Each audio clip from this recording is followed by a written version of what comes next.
Hey guys, it's Cara from Enchanted Vines. If you're wondering why I'm wearing a hat, it's snowing here in New Hampshire.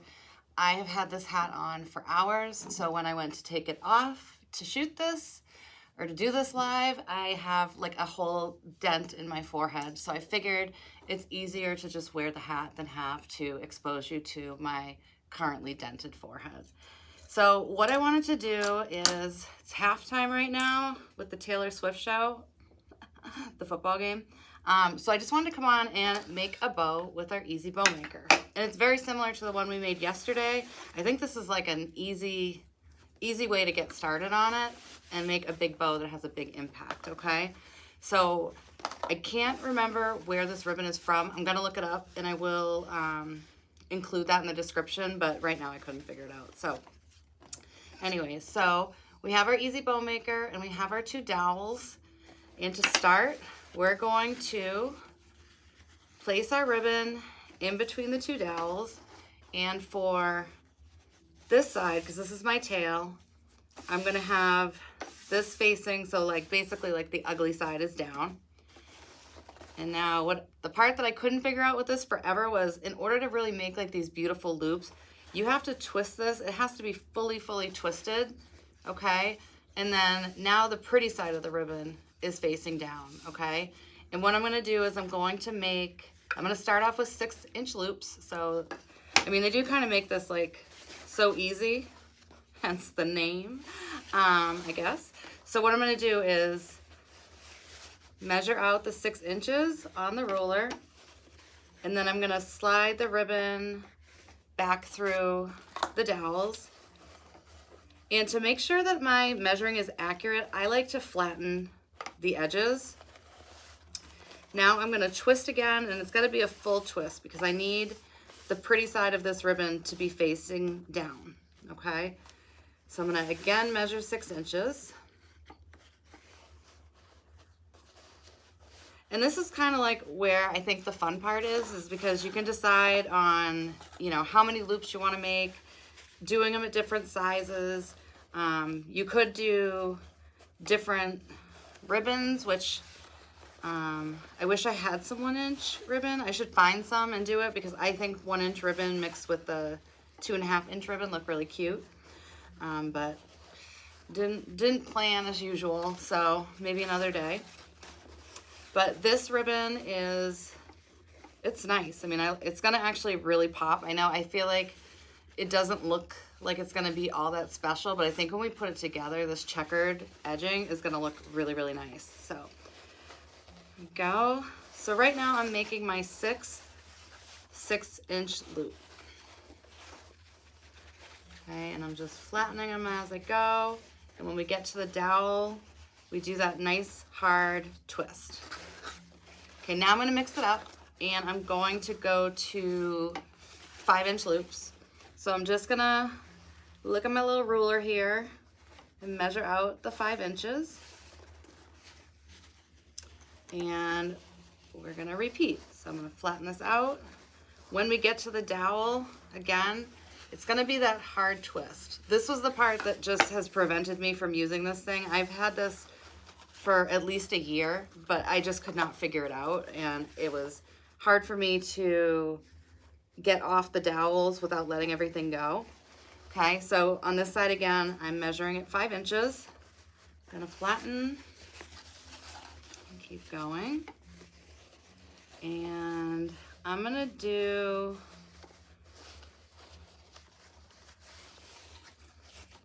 how many should I do? I'm gonna do 4. I mean, I don't know why I'm thinking it over. It really doesn't matter.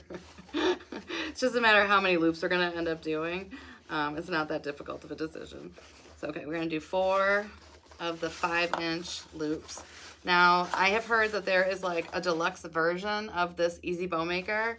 So as much as I appreciate all the feedback, you guys are gonna cost me so much money because everything that you're telling me, like, I want to just immediately go get. So, you know, the price we pay as makers is we get so excited for new products. So there is something with a dowel so that you don't have to deal with all this like twisting and turning. All right, now I'm gonna go to 4 inches. So measuring it underneath. And hard twist. Again, measure underneath. Hard twist. I'm going to make 4 of the 4-inch. So I've been thinking lately, because I don't know, I always want people just to get the most out of like what they have. You know, I'm not really looking for somebody to like buy something and then they need something right away because it really didn't serve its purpose. So I've been starting to do some things, selling some things online, like just ways to enhance your wreath. So like, you know, people have those full boxwood wreaths. I mean, some of those are super janky looking. They're very plasticky and they all need a ton of UV spray. But if you have one that's like nice quality, you could totally change that up all year round. Whether you're doing like a wreath sash or just changing the bow, plugging flowers in that you're not gluing. I don't know. I just feel like there's like something there that you can give your clients, you know, you can maximize like their investment, whether it's an all green wreath or the boxwood wreath just pops in my head. All right. So I cut this as my other tail. Okay. And made sure that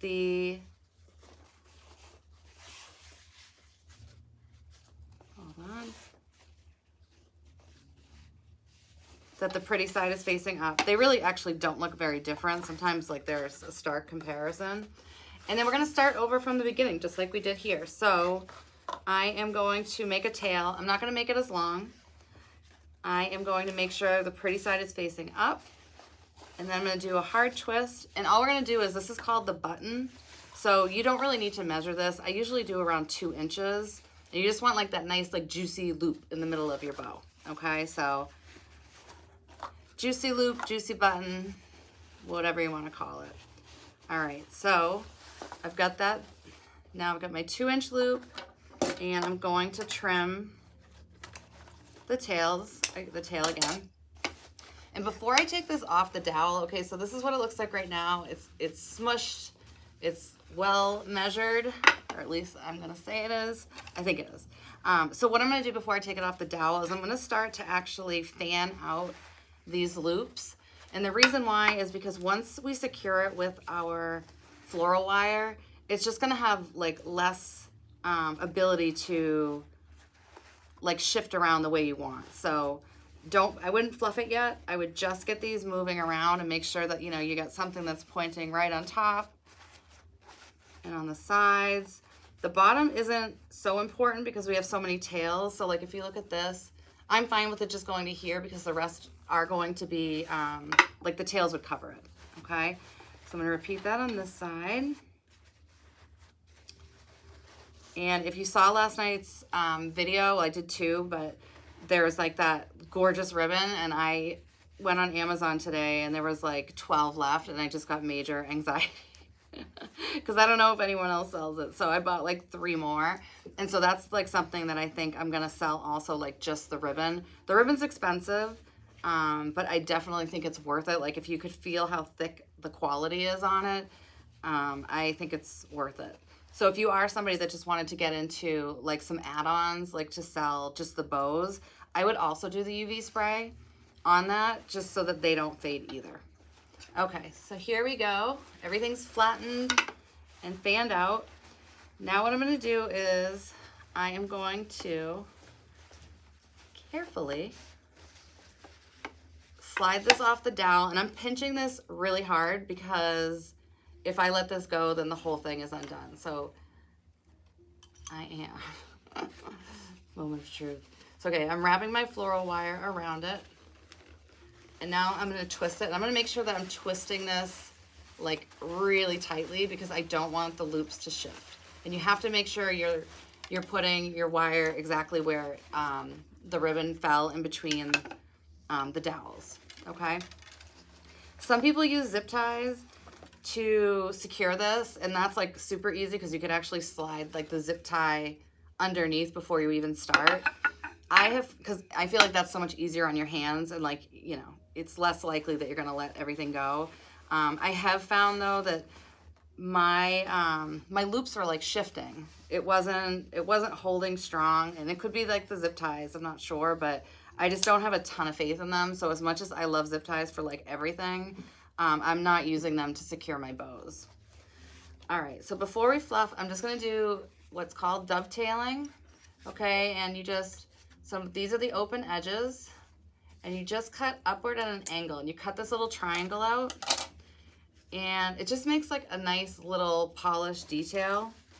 It's all about the details. So you're gonna go through and dovetail all of your tails.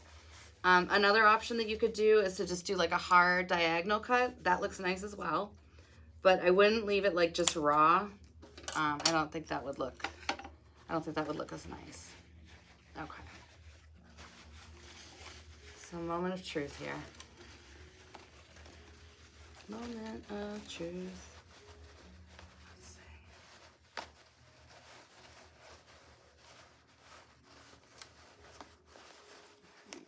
Okay.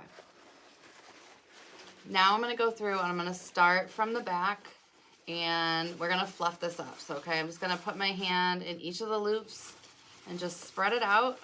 And this is what's so nice about really like good quality wired ribbon, is because you can form it any way you want and it's going to hold.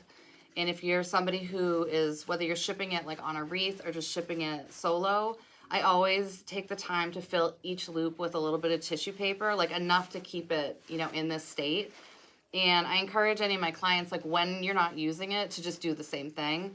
You know, you want to get like years and years out of something, not just a season. So it takes a little effort and you know, thought. But if you kind of like set everything up for your clients so that they know like, okay, I'm going to save this box. Like my bows ship in like a 10 by 10 box. So it's like, I'm going to hold on to the box. I'm going to leave the tissue paper in there. And then when the spring season's over, I'm going to pack this back up in that box and keep it nicely stored until next year. So that's my take. And giving people information is also just a way of, it's a way of reinforcing your value, and it's also a way of kind of identifying yourself as an expert in your field. And I know that feels like odd to say, but really like that is what you are. If you know, you know how to do things and your systems work and they hold, then I would consider you an expert. So that is how you want to market yourself. So when you give people extra information like that, they just appreciate it because they know you're not trying to just like get every, you know, dollar out of them. You're trying to give them the best customer service that you can offer. Okay. So I was right. I think that these black checkered edges look so much better when you put them on a bow. Like on here, I knew it was gonna pop, but on here it's like, it's just kind of like a cute little detail. But on this, like it just gives this bow like so much dimension and it adds to it so much. So I think this would be perfect on, you know, a spring wreath. I would go lighter with the florals. I would let this bow be the star of the show. Just like we did last night, we did something that was almost all greens and just had like a few pieces of floral accents that tied in. I think this is like the same situation. So yeah, that is my bow making tutorial with my head dented, all that good stuff. And yeah, if there's something else that you'd like to see, just let me know. And I am going back to watch the football game, even though I'm really just looking to see Taylor Swift. All right, guys.